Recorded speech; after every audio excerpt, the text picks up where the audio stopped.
Howdy folks, my name's Christian and welcome to Bullish on Farming. Today's October 19th, just turning out the girls to a new paddock. This field has gotten 140 days of rest. Yes, it has. For those of you who have not seen the previous video, I made a standard section in this field, a 50 by 150. That's what we've been working with this main herd. And I'll show you once they're out of the paddock. We ended up putting them for 2 days because it was quite lush and had a lot of the marshy grasses that the cattle don't choose to eat. We wanted to keep a little bit more impact for another day on that paddock. And so we got the trampling down in that paddock that we were looking for. But to sustain the girls, I gave them an extra 2 bales. And I got a video of how we do the old shake and bake with the tractor. Should have called it the shake and hay. But it's just shaking out hay on a tractor in somewhat of a methodical way to break up the bale bit by bit as you drive backwards with the tractor. So check that out if you want to see how we do that. Nothing special. And yeah, so that's the whole group there moving in. And you can see 120 days has served us quite well. We got about 2 feet in some areas, and then in weaker areas, folks, you know, we got 3 to 5 inches. And the cattle are going to go for those grasses because they're nice and tender. But these are areas that we want to focus on laying down carbon and getting the cattle to pick from the hay there and fertilize those type of spots.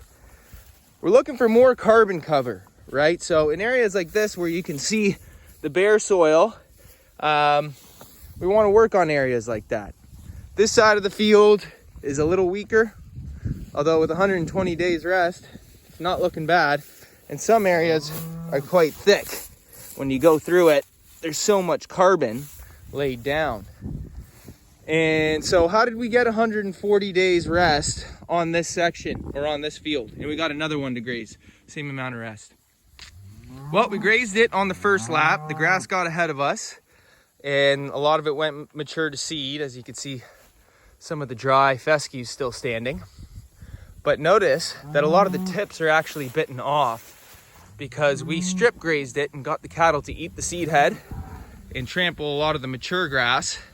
And we laid down a ton of carbon on this field. And although the cattle could have got more feed out of it if they were on it earlier, because it is a weaker field, like when this came up, it came up nice with the spring flush, but it's not a super strong field. So by laying down that carbon and some more seed, we were adding to our carbon layer to retain as much moisture as we could through the growing season. And although there was already carbon laid down on this field, it's not like it all just happened this year, a few months ago, but it's the compounding effect of laying down carbon constantly. And when you do that year after year, you get nice, thick pastures with not a lot of soil exposure. And the benefits are retaining moisture so that the moisture just doesn't dry up with wind and sunlight. And that your soil is actually insulated and protected from the harsh exposure to the elements. Frostbite when you go into winter, but also the wet season when you have cattle grazing across the land. If you've got a lot of bare spots in your field, well, that's just going to turn to mud and it's going to get beat right up. So that's how we got here with this field, folks. On the second lap, I chose to skip it. There wasn't really much for the cattle to eat in here. There would have been feed, but it would have been worse off for the field. So we decided to hop over this field entirely on the second lap and give it another 70 days of rest, which is our rest rotation period. And the camera's not really translating that like I'd hope, but you could see that quite a bit of trampling went on over here. And they're stepping into a nice, fluffy, lush paddock today. So when we take a look, it's been chomped down, eaten down, trampled down, and you know, all those kind of fescues and tall grasses that you see over there have been trampled down to the ground. And so now this section obviously will not get any more animal impact for the rest of the year. It's October 19th, and we're on our last lap of the farm. And yeah, so 2 days out of this paddock, and then I stopped down the size a bit to 40 by 150 instead of 50 by 150, just to put a little bit more pressure on the cattle, because I think for 24 hours that's going to work out better. And well, we'll evaluate it in the morning, and if it's a little tight, then I'll just go back to 50 by 150. But seeing how this gave us 48 hours, rolling out 2 bales, mind you, I have quite confidence that this will give us 24 hours. And the cattle will be nice and happy. And when I moved them in this morning, the rumens are nice and full. Some of the older cows, and you'll notice this in your own herd if you have cattle, they don't graze as well or eat as well because of missing teeth or the variety of forage that they prefer to graze at that age. It seems to get smaller and smaller. They like the really tender grasses, in my experience at least. Sometimes you'll notice their rumen's not quite as full. But also that older cow is still doing what the rest of the cows are doing, carrying a calf while growing one inside of them. And you know, their biology might not be able to sustain it in the same way that they used to. So their career might be coming to a close. And that's why herd management is so important. To take your cows out when it's starting to get too hard on them to bear a calf and grow one year after year. And you cycle in your new mamas. And that's how you mitigate a lot of problems, folks. Because if you notice, older cows are having foot issues. They're constantly kind of getting tweaks. That older cow is probably having a tough time keeping up with the program. And we're doing nothing more than moving our cattle to a new paddock every single day. So it's really that active lifestyle that mimics nature's life cycle for these animals. And with natural selection in the wild, those cows would naturally just,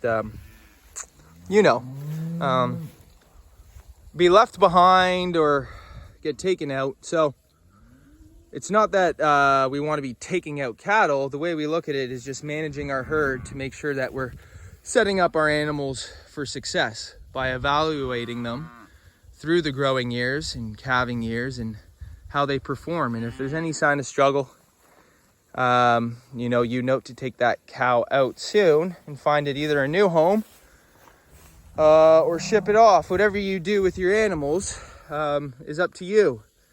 But we like to give our animals a good life on the farm, and when they leave the farm, try and be mindful of who we're passing them on to. Of course, folks, an old cow, sometimes you send for ground beef. And in a way, that does serve the farm and the circle of life and the operations that keeps things self-sustainable. Like a lot of folks will prefer to sell their meat than to eat their nice cuts and everything, because it supports their livelihood and their business. So, yeah, I guess we won't get too much into that. Maybe save it for another video. But everyone's looking healthy. Everyone's looking good. We are culling out a few mums. So we made notes this year. And I've talked about that in previous videos. And yeah, really happy with the work that the girls did this over the past 48 hours in this paddock. And we got grazing days to the end of the month at least. And after we're done this final lap of the farm, we're going up to a high and dry field, which will have 70 days of rest. And there'll be a bit of feed there, but mostly we're going to be bale grazing and holding out until things freeze over and we can't get water up to the cattle in a reasonable way anymore. And then we'll be winter bale grazing, folks. So the ship don't stop sailing. We're gonna keep our animals on the land in the winter and gonna have some fun stuff to show you how we bale graze our fields once everything freezes over. But doing good work in the summer, fall, winter for now. Taking it one day at a time, day by day, the regenerative way. Anyways, thanks for stopping by, folks. God bless you all. See you on the next one.